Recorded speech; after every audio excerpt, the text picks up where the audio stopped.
aí, pessoal, como vocês estão? Tudo bem? Eu sou o professor André Rosa, da parte de Ciências Humanas, especificamente da parte de História. Estou aqui participando com vocês do projeto Resolução Comentada de Provas do Enem para treinar você para fazer o seu Enem. Nós estamos aqui resolvendo questões da prova do Enem de 2019 para lhe dar, é claro, um conforto, uma tranquilidade para fazer o seu Enem, sabendo que nós escolhemos algumas questões da parte de Ciências Humanas ligadas à área de História que eu irei resolver com você agora. A questão que eu irei resolver com você é a questão número 72. Essa questão é bom eu lhe antecipar um detalhe.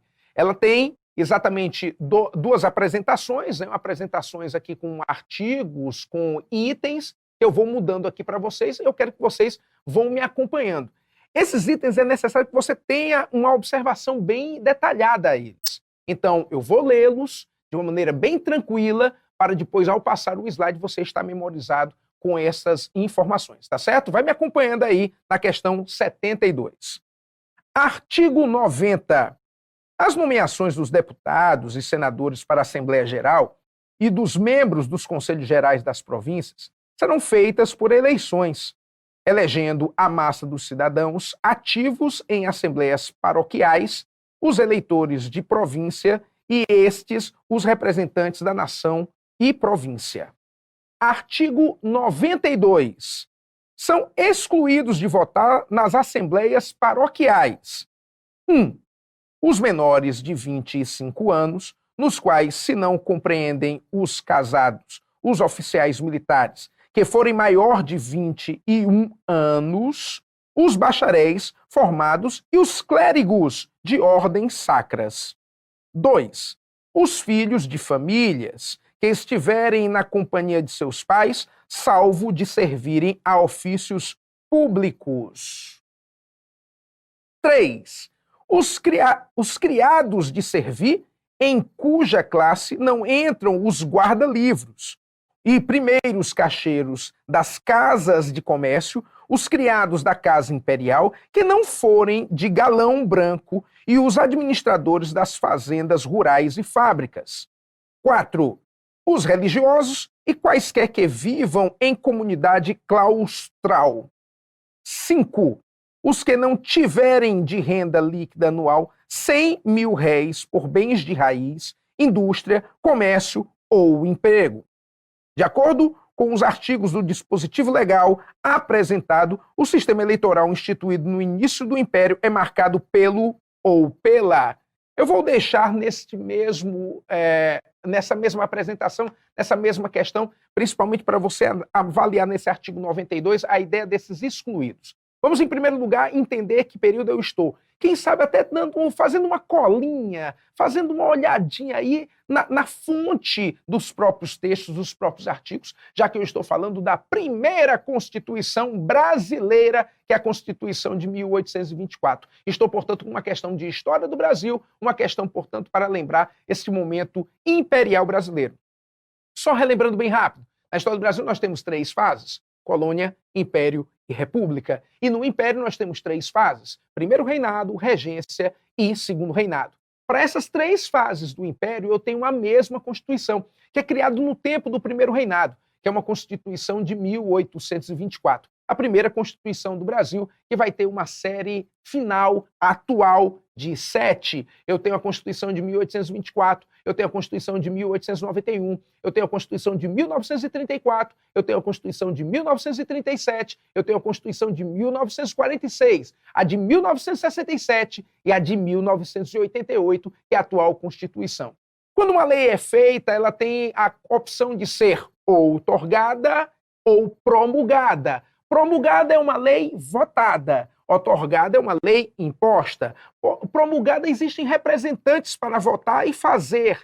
A outorgada é imposta pelo chefe do executivo, seja ele, vamos dizer, de liderança republicana ou até monárquica. Não importa isso. Ele é um usurpador, vai lhe impor essas constituições, essas leis. Das 7 constituições que eu acabei de citar, 2 são outorgadas: a de 1824 e a de 1937. Quer dizer, nós temos que começar essa questão tendo um conhecimento prévio sobre esta lei, para com isso, avaliarmos bem essa questão.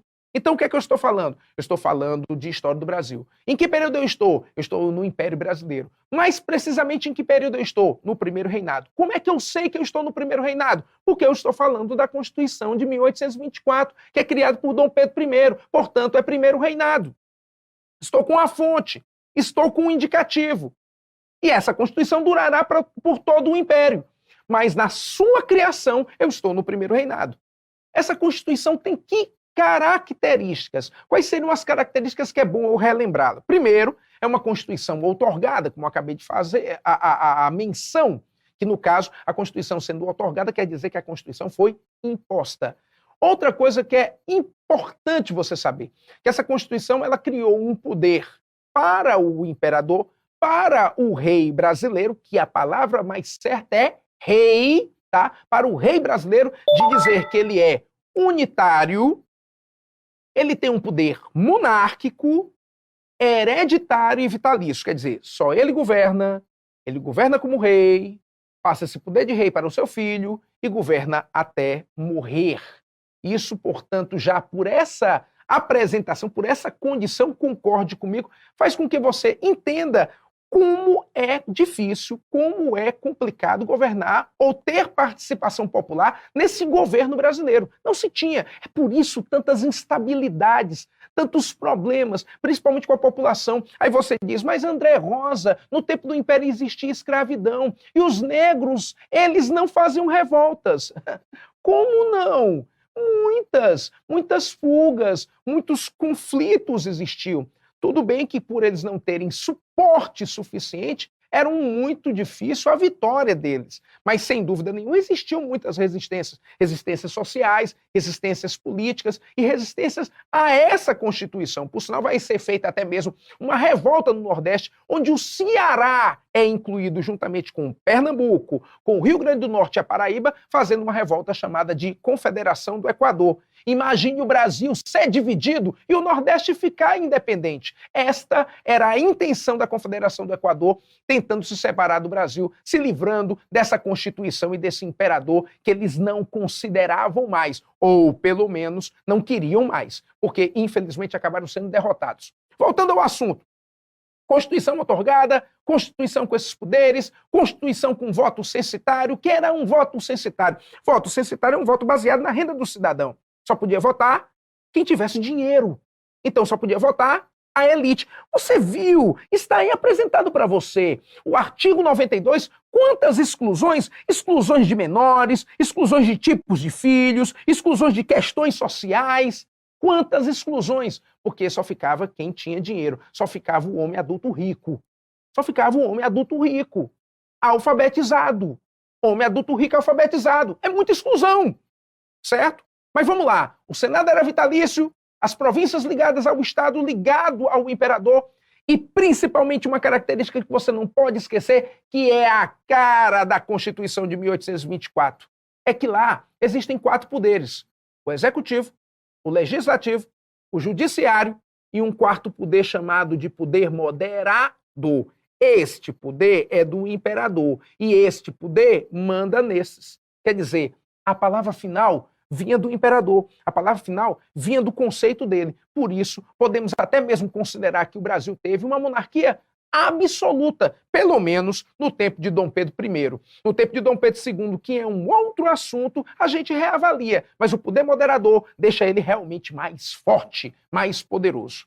Tá bem? Então vamos lá. Vamos agora pegar a questão, vamos ler de novo o enunciado e vamos entender qual é a opção correta. E no caso, aqui vamos na leitura achar. De acordo com os artigos do dispositivo legal apresentado, o sistema eleitoral instituído no início do Império é marcado pelo ou pela, entenderam? Pela representação popular e sigilo individual. Representação popular? Acabei de dizer que quem manda é o imperador. Como é que você pode aceitar isso como sendo a opção correta? Me desculpe, você está enganado se imaginou que possa ser essa opção a verdadeira. Não existe essa participação popular. A participação é feita pelo ou o domínio e a decisão é feita pelo imperador. Opção A errada. Opção B, voto indireto e perfil censitário. Quer dizer, quem vota são poucas pessoas e essas pessoas são de uma elite. Opção B, verdadeira. Vou marcar aqui para você, ó. Opção B, verdadeira. Porque isso aí é a cara do processo eleitoral no tempo do Império, o Império todo. Vamos ver o erro das outras opções. Vamos lá, opção C, liberdade pública e abertura política. Como é que faz a abertura política e da liberdade pública se quem manda é o rei? O rei não tem esse poder.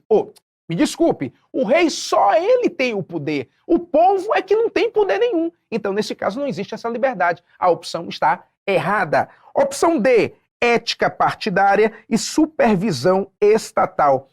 Ética, vamos examinar assim, em poucos segundos o que é ética. Ética é a busca pela felicidade e fazer a ideia do bem para as pessoas.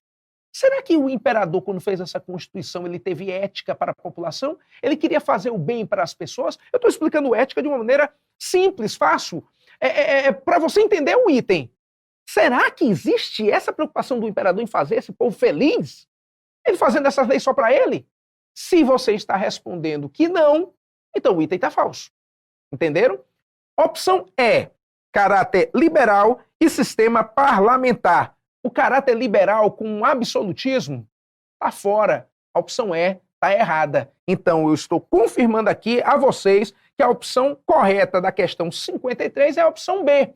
E aí, nesta hora, você diz, que bom praticar, que bom fazer parte deste projeto onde eu estou aprimorando meus conhecimentos e a prática de fazer questões. Pois é, estamos aqui com o nosso projeto para treinar você para a sua aprovação no Enem. Então, para essa questão, opção B, de bola. Até a próxima!